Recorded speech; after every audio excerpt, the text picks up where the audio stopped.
and I do think that there's a parallel between this point that I want to take out of him, whether he says it expressly or not, namely that every technology has to be understood as a complex of technologies and practices and skills, that we cannot isolate, a particular technical object and understand it. And that, I think, is very much in line with some things that Heidegger says. The idea that, like, there is no car without oil extraction technologies and pipelines and gas stations and asphalt and, et cetera, right? Like, you need a lot of technologies to make it work. And I think that at least provides a kind of, that provides a basis for a certain kind of critique. But it's also true, I think, that he is very naive about some of these things. And it's important to see. So he dies in 1831. What does this mean? I mean, so there are some trains around, but nobody rides on trains. Like, 6 miners ride on a train that goes 500 yards from one side of the yard to another, that goes, maybe they put some coal on some trains that move around somewhere. But like, people don't ride on trains until the mid 1830s. Like the first railroad, passenger railroad in continental Europe is 1835. Right? Photography, 1839. Telegraph, 1840-ish, something like that, right? When Hegel died, England was using as much water power as it was using steam power. So as many water wheels as steam engines in 1831. So he does not live the technologies that we think of as the major 19th century technologies. They're like around in some sense, but they're not really there for him. So he has no experience of this stuff, I think, of like what it really means.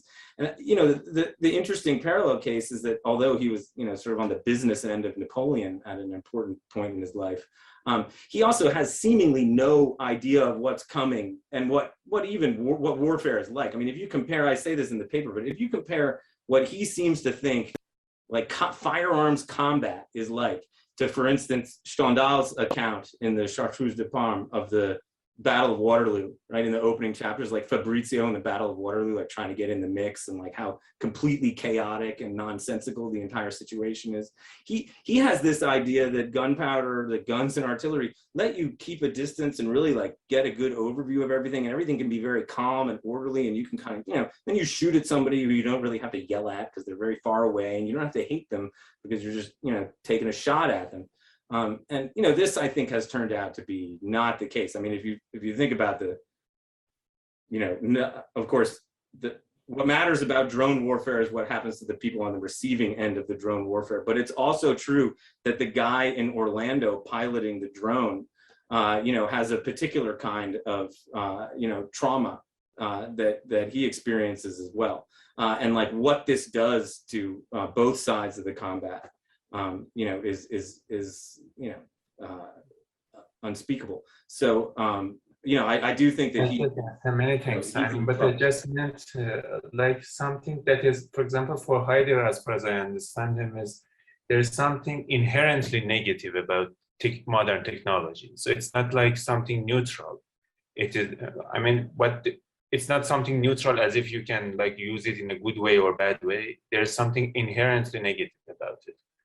Well, it's not up to us what it's going to do to us, right? I mean, I think like the modifications that happen to combat, right? Those are unforeseen modifications, and it's not up to us what's going to happen, right? I mean, like we do not know what the technologies are going to do to us.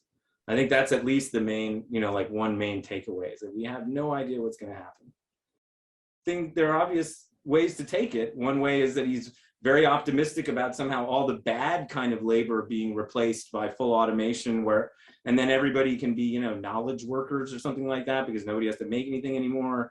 It's kind of in that direction. But then also in this, kind of aim, we need work.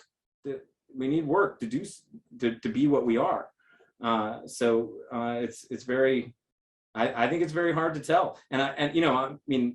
In a kind of unsatisfying biographical sort of way, I'll point back to the idea that I think he just had no real idea what was coming, and not that he should have, but he sits in this very awkward place where we want him to be modern with us in our experience of technology, and he almost is, but he's not quite, and he kind of has some inklings that make us want to drag him in that direction, but they're just inklings, so it's not really going to work. I just think he sits in a very tough spot historically for us in this regard.